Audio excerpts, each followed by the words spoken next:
Hello friends, मेरा नाम doctor Praveen Kumar है। मैं कैंसर सर्जन हूँ। डाइजेस्टिव सिस्टम कैंसर्स और गायनेकोलॉजिकल कैंसर्स मेरा स्पेशलिटी है। सो फ्रेंड्स, आज मैंने दो स्कैन्स खोले हैं सेम पेशेंट के। ये 70 ईयर ओल्ड जेंटलमैन है जिनमें लो रेक्टल कैंसर है। मतलब जो रेक्टल का कैंसर है ये एनल ओपनिंग से 4 सेंटीमीटर ऊपर से शुरू हो रहा है, 4 से 5 सेंटीमीटर। तो ये है वो जेंटलमैन का पेट सीटी और ये है उनका एमआरआई। तो आप मैं जनरली भी पूछूंगा ना, इसमें कौन सा इमेज आपको शार्प और बेटर लग रहा है, तो आप ऑब्वियसली बोलोगे कि ये वाला इमेज जो है, जो एमआरआई का है, ज़्यादा शार्प है। तो अभी जैसे आपको पता रहेगा कि रेक्टम जो है इसमें ना बहुत सारे लेयर्स रहते हैं, अंदरूनी लेयर से लेकर बाहर के सरफेस लेयर तक। अभी मैं इनको मार्क करने की कोशिश करता हूँ एमआरआई पे। ये देखिए, ये ट्यूमर वाला हिस्सा हो गया। इसके बाद ये जो वाइट धुंधला हिस्सा दिख रहा है ये अंदर का सबम्यूकोजल लेयर हो गया। इसके बाद आ गया ये मसल लेयर रेक्टम का। इसके बाद रेक्टम को कवर करने वाला फैट लेयर हो गया, ठीक है। और इसके बाद ये मीजोरेक्टल फेशिया आएगा। अगर ये मैं इधर मार्क करने जाऊँ, ऐसे कोई पॉसिबिलिटी नहीं है क्योंकि इमेज में इतने क्लैरिफिकेशंस ही नहीं है। तो कहने का मतलब है कि MRI will give us more clarity as to जो रेक्टम के लेयर हैं और कितने डीप तक ये ट्यूमर शायद फैला हो सकता है। तो मैं इसको थोड़ा ऊपर लेके जाता हूँ इमेज को, या ये लेवल पे, ये इसको भी मैं थोड़ा ऊपर लेके जाता हूँ। अभी जो ये दो दोस्तों, ये जो फिल्म है, हम समझ लीजिए पेशेंट लेटा हुआ है और हम नीचे से देख रहे हैं सारा चीज़। तो इसके लिए आपको रेक्टम एक गोले की तरह दिख रहा है। तब ये लेवल पे देखिए, इसमें ऑब्वियसली मैं कुछ मार्क नहीं कर पा रहा हूँ। यहाँ पे ये मसल लेयर क्लीन है, ब्लैक लेयर जो है यहाँ पे देख रहे हो, ये ब्लैक लेयर क्लीन नहीं है। तो ये बीमारी मसल लेयर को छोड़ के उसको पेनिट्रेट करके फैट लेयर तक पहुँच रहा है। तो इसका मतलब है कि ये T3 है। हो सकता है कि ये T3A या T3B है, मुझे मेजर करना पड़ेगा इसके लिए। तो ये एक्यूरेट असेसमेंट मिल गया मुझे। तो मुझे पता है कि इसमें बीमारी कितना डेप्थ तक फैला है। तो इसके साथ ही साथ और थोड़ा मैं ऊपर जाके दिखाऊंगा।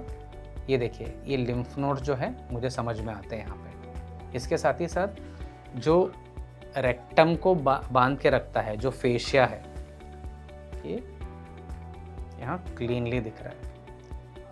और जब हम सर्जरी करते हैं तो हमें ये पूरा फेशिया के साथ रेक्टम को निकालना रहता है। तो इसका जानकारी रहना इमेजिंग पे बहुत इंपॉर्टेंट है और सिर्फ वो एमआरआई पे मिलता है।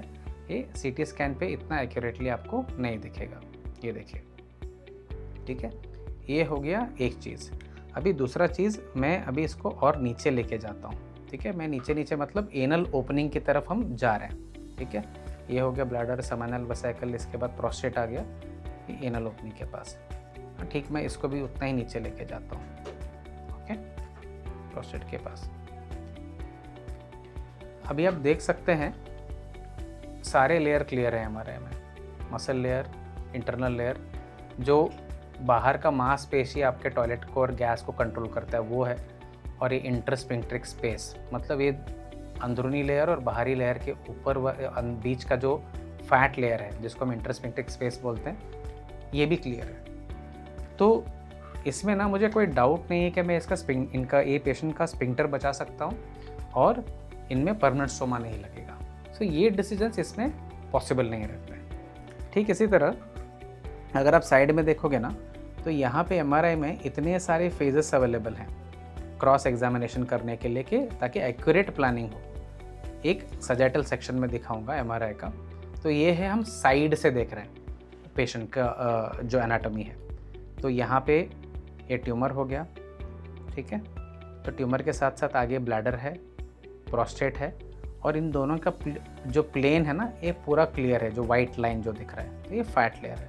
तो all this is not available in my CT scan. ठीक इसी तरह एक और हमें फेज़ मिलता है एमआरआई में, वो है कोरोनल फेज़। ये ऐसे दिखता है। तो हम पेशेंट के एनाटॉमी को सामने से देख रहे हैं, जहाँ पे पेशेंट खड़ा है। तो ये है आपका मांसपेशी जो मोशन को कंट्रोल करता है। और ये है आपका रेक्टल का ट्यूब और ये आपका एनल ओपनिंग है यहाँ पे और ट्यूमर यहाँ पे है। तो जाहिर सी बात है कि ये पूरा एरिया पूरा क्लियर है, तो इनको परमानेंट स्टोमा नहीं लगेगा।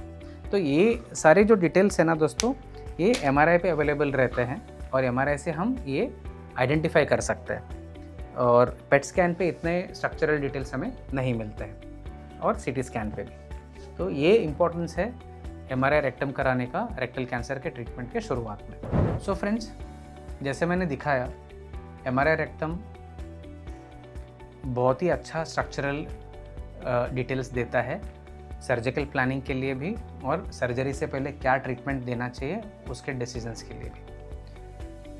अगर आप CT स्कैन देखोगे और MRI के साथ कंपेयर करोगे तो आपको पता चलेगा ये सारे जो इम्पोर्टेंट डिटेल्स हैं CT स्कैन में नहीं मिल सकते। तो इसीलिए रेक्टल के कैंसर में कभी भी आपको ट्रीटमेंट करवाना है तो उससे पहले हमेशा एक MRI रेक्टम करवाइएगा, ताकि आपके ट्रीटमेंट डिसीजंस एक्यूरेट रहे और जिससे आपको बेनिफिट मिले। ये टॉपिक के ऊपर आपको और भी सवाल हैं या डाउट है तो डेफिनेटली हमें कमेंट्स में लिख के बताइए, हम इन डाउट्स को क्लियर करने की कोशिश करेंगे। Thank you very much.